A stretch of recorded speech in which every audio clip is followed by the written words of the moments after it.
હાલો દોસ્તો, નમસ્કાર. India diamond ઉદ્યોગ માહિતી ચેનલમાં તમારું સ્વાગત છે દોસ્તો. આજે દોસ્તો આપણે જે હીરામાં સારી વળી જાય અને જે સારીનો પ્રશ્ન આવે છે તેના વિશે હું વાત કરવાનો છું.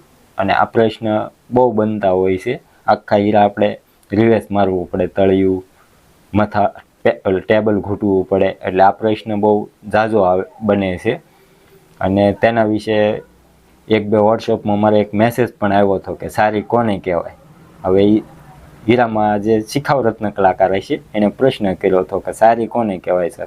તો આજ હું સારી વિશે તમને માહિતી આપું અને જણાવું કે સારી છે ને એના વળવાના કારણ તમને જે મેન પોઈન્ટ છે તે જણાવું. પહેલો પોઈન્ટ જે છે ને, હરેણ તાજી હોય ને, હરેણ જે તાજી મંજાઈને આવી હોય તારે સારી વળવાની પૂરેપૂરી શક્યતા રહે. હીરો લાલ થાય, તમે ભીંહ મારો, ભીંહ વધારે લાગી હોય અથવા હીરો વધુ લાલ થાય તો સારી વળી જાય, બરોબર. તો પહેલાં જ્યારે હરેણ તાજી હોય ત્યારે એક દિવસ ફૂલ ધ્યાન રાખવાનું, જે પેલ કાપે છે એને તળિયે સારી ન વળી જાય અને ટેબલમાં સારી ન વળી જાય. તો આ પહેલો પોઈન્ટ, બરોબર.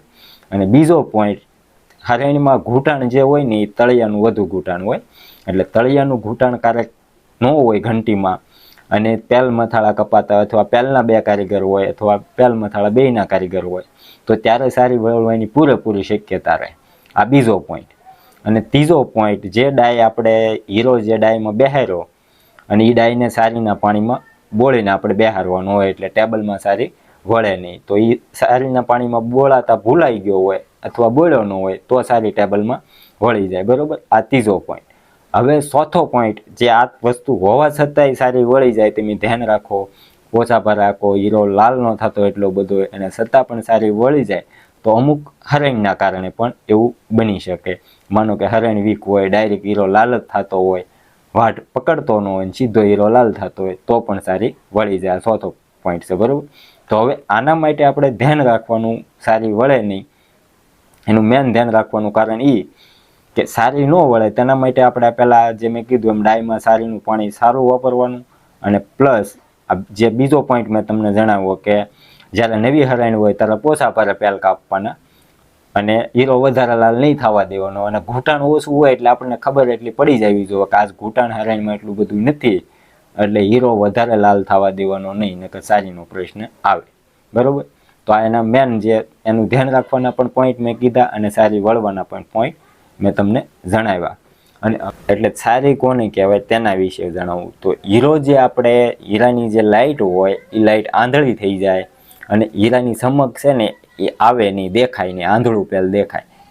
ઓલું ધુવાડિયું પેલ હોય ને એ ટાઈપનું આંધળું પેલ થઈ જાય, ઉપર સાર વળી ગયેલો એક જાતનું મેલું મેલું પેલ થઈ જાય, એને સારી કહેવાય. એને તમે ઘૂંટી નાખો એટલે હીરાની ચમક જે પેલની હોય એ ચમક પૂરેપૂરી આવી જાય. ઓલી પૂરેપૂરી ચમક ન દેખાય, અડધું પેલમાં સારી હોય. માનો આખા હીરામાં સારી ન વળી હોય તો તળિયામાં અમુક પેલમાં ભાલામાં સારી વળી જાય, એટલે એ સારી જે છે ઉપર પેલ ચમકતું બંધ થઈ જાય અને સારી કહેવાય. અથવા ટેબલ ચમકતું બંધ થઈ જાય, ટેબલમાં આમ ધુવાડિયા ટાઈપનું મેલું મેલું થઈ જાય અને સારો ઓલો થઈ જાય, એટલે એ દેખાતું બંધ થઈ જાય. એને આપણે આશા ઓલાથી ઘૂંટાણ સેજ કરો એટલે હીરાની લાઇટ આવી જાય. હીરાની લાઇટ મતલબમાં આંધળી થઈ જાય, એને સારી વળી ગઈ કહેવાય, બરોબર દોસ્તો.